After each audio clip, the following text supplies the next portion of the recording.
Started as an ordinary Friday night. The sky was a deep charcoal, clouds stitched together like heavy blankets.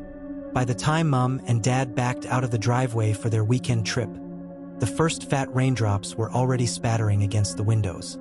I locked the door behind them, double-checked the latch, just habit, and pressed my forehead to the cool glass. The porch light flickered, a single moth spinning in frantic circles. Somehow the storm made the house feel larger and emptier. Cut to visuals of the quiet living room. Books on a shelf, a cat clock ticking. I wandered from room to room with my phone as a lantern, the warm glow skimming the familiar walls. Everything looked exactly the same and completely different. Isn't it strange how a house changes the moment you're the only heartbeat inside? Phone buzz.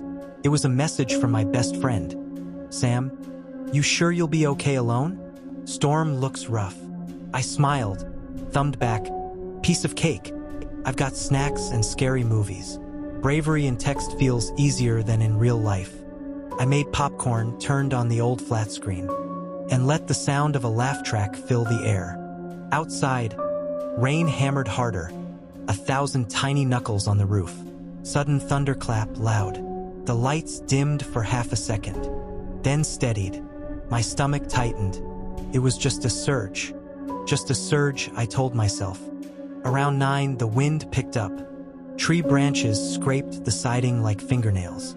I paused the show and stood near the back door, listening. Beyond the storm, there it was, a soft, irregular dripping. Kitchen sink? Roof leak? I checked. The faucet was dry, the ceiling pristine. Still, the sound continued, a delicate tap-tap-tap, as if water fell onto wood somewhere out of reach. I tried to shrug it off, but the rhythm felt purposeful, like footsteps slowed down. When lightning flashed, every shadow stretched and shivered. Returning to the living room, I glanced at the front window and froze. For an instant, just a heartbeat of white light, I thought I saw a shape, tall, still, a smear of darker black against the storm. I blinked hard. Empty yard, probably a trick of the lightning. Phone buzz again, text alert. New message from Sam. Signal spotty. Power might cut out. Be safe. I typed will do, but the 3 dots showing his reply never appeared. I tried a laugh to break the tension. Sounded thin. To feel less alone, I turned on more lights. Kitchen, hallway, upstairs landing. Each switch snapped like a miniature gunshot. The house didn't feel brighter, only more awake. As I set the popcorn bowl down, a low groan echoed from upstairs. With settling, maybe. But it was slow, deliberate, like weight shifting on an old step. I swallowed hard and called up the staircase. Hello? Mom? Dad? My voice disappeared into the storm. Only the rain answered, drumming faster now, almost urgent. I checked the clock. 9:32 p.m. The sound from upstairs hadn't repeated, but it lingered in my mind like a held breath. I grabbed my phone, no new texts. Signal bars flickered. Full. Then none. Then one. Storm interference, I told myself. Though my thumb hovered over Sam's name, I decided to prove nothing was there. One careful step at a time, I climbed the staircase. Each board groaned like a warning. Halfway up, a sharp metallic clink echoed above, like a picture frame nudged off-center. I froze. The air felt cooler, damp, as if the rain itself seeped through the walls. Hello, my voice cracked. Anyone? Only thunder answered. At the top landing, I flicked the hallway light.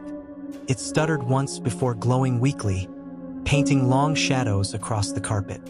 Both bedroom doors stood open, black rectangles. Nothing moved.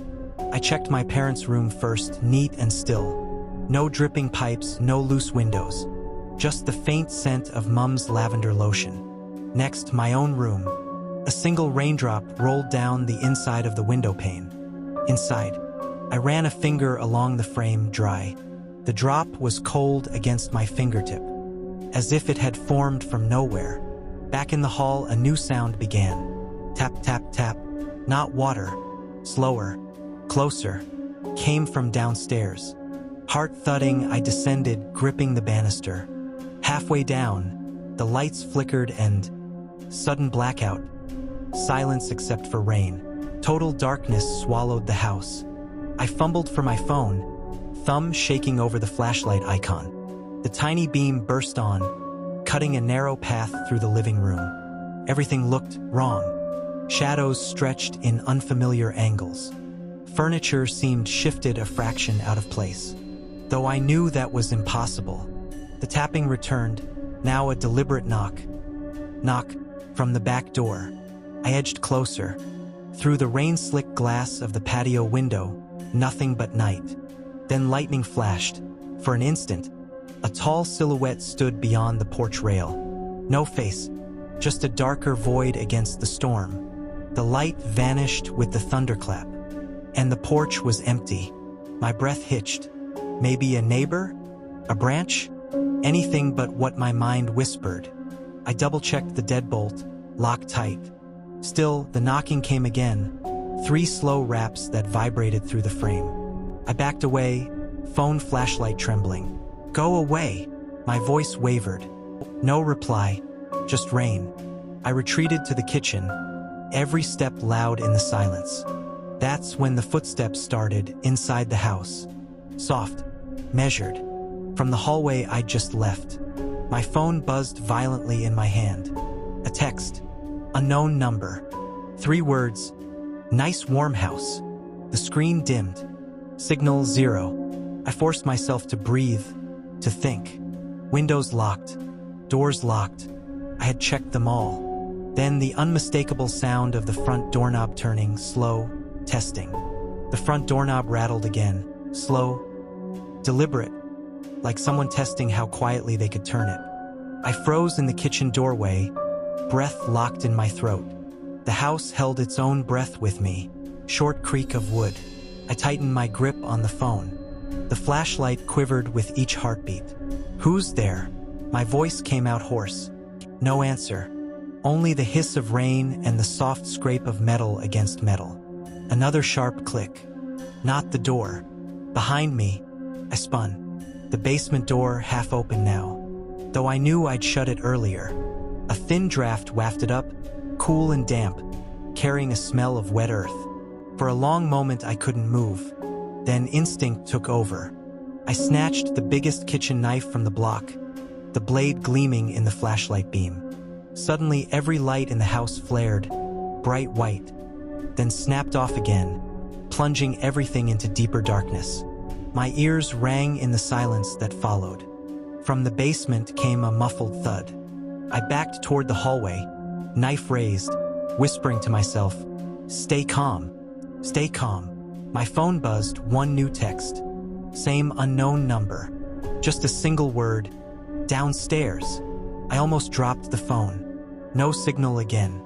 Of course. Another thud, closer this time, like a foot on the first step.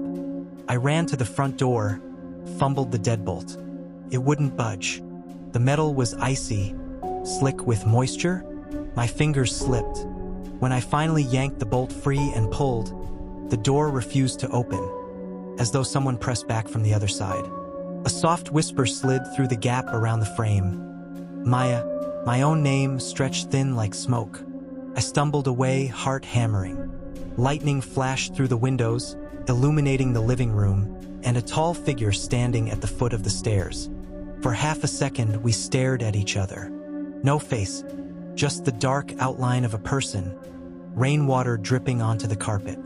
The next thunderclap shook the glass. When the light returned, the figure was gone. My throat closed. I backed into the kitchen until I hit the counter. The knife trembled in my hand. From upstairs came a slow, dragging sound, as if something heavy was being pulled across the floor.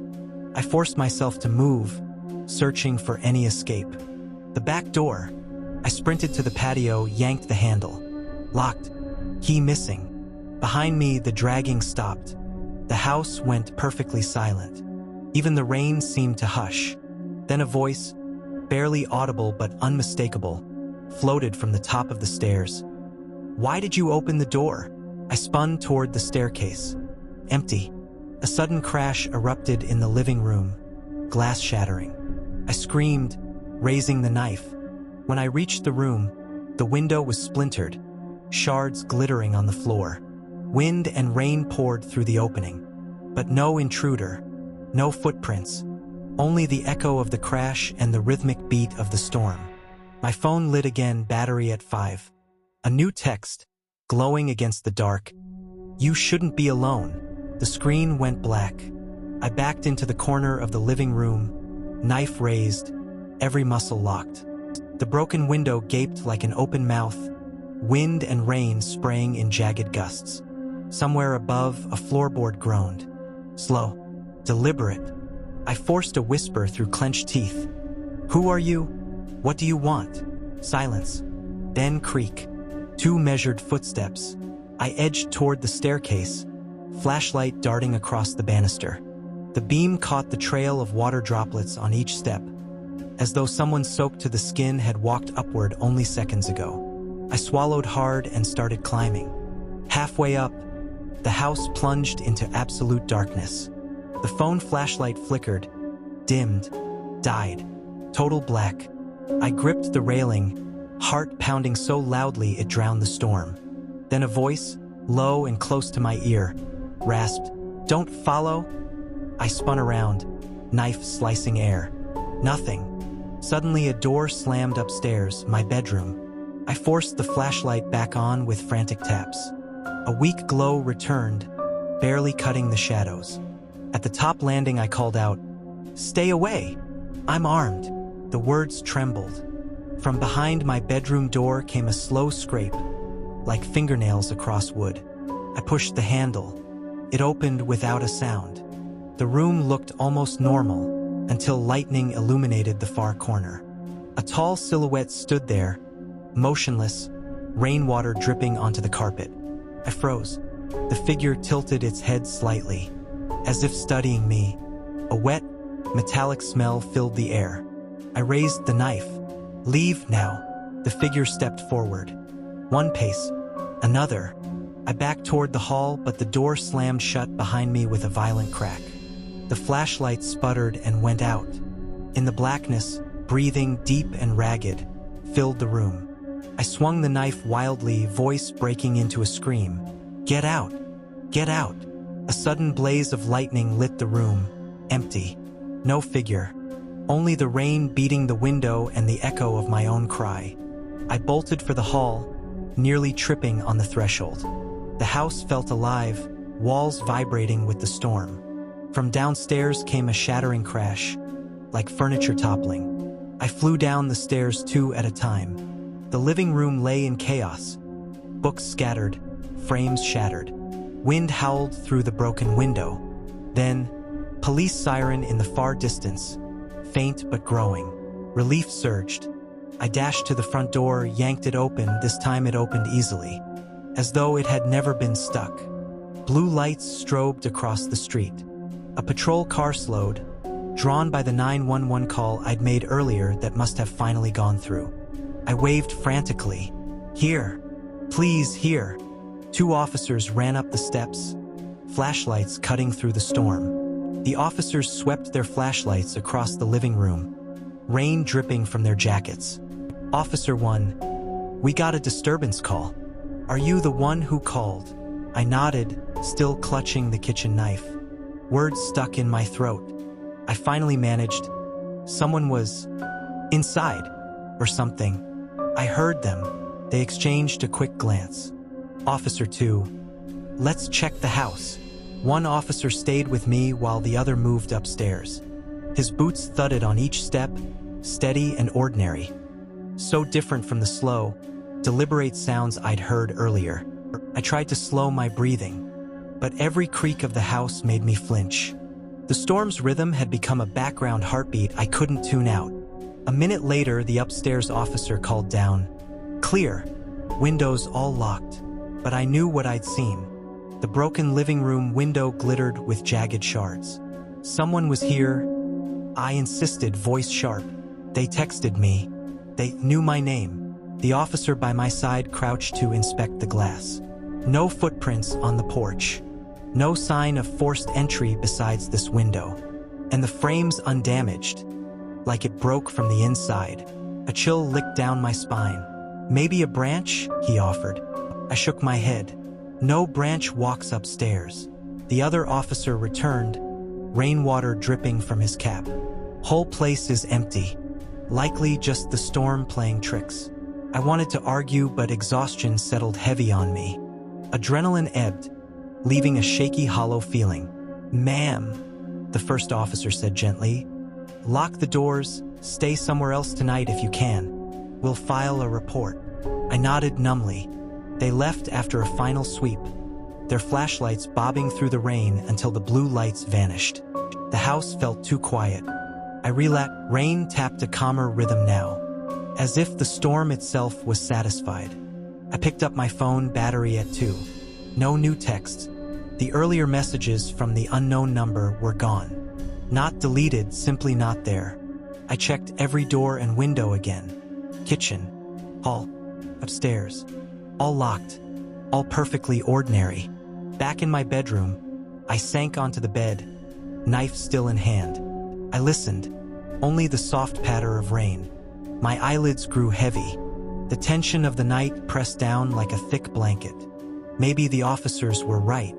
Maybe my mind, primed by storm and shadows, had conjured it all. Faint creak. My eyes snapped open. From the closet, a single drip. I stared at the door. A thin line of water seeped out across the floorboards, glistening in the dim lamplight. I forced myself to stand, every nerve screaming. With a trembling hand, I pulled the door wide. Empty. Just clothes swaying slightly on their hangers. Then I saw it.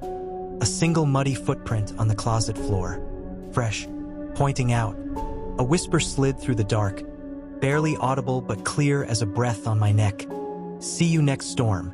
Gray dawn seeped through the curtains when I finally opened my eyes.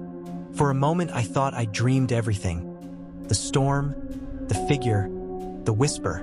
But the broken living room window gaped wide. Rain puddled across the floor. I called my parents, voice still trembling. They promised to come home immediately. I didn't mention the footprint or the whisper. How could I explain what even I couldn't believe? While waiting, I walked from room to room in the pale light. Every door locked, every window shut tight. Then, in the hallway outside my bedroom, I noticed something I'd missed. A faint trail of wet mud leading away from the closet, across the carpet, toward the staircase, and stopping abruptly halfway down, as if whoever left it had simply vanished into the air. I knelt, touching the carpet, still damp. A distant rumble of thunder rolled across the morning sky. Not loud, just a reminder. Somewhere beyond the gray clouds, another storm was forming. I whispered to myself, barely audible, "It wasn't the wind."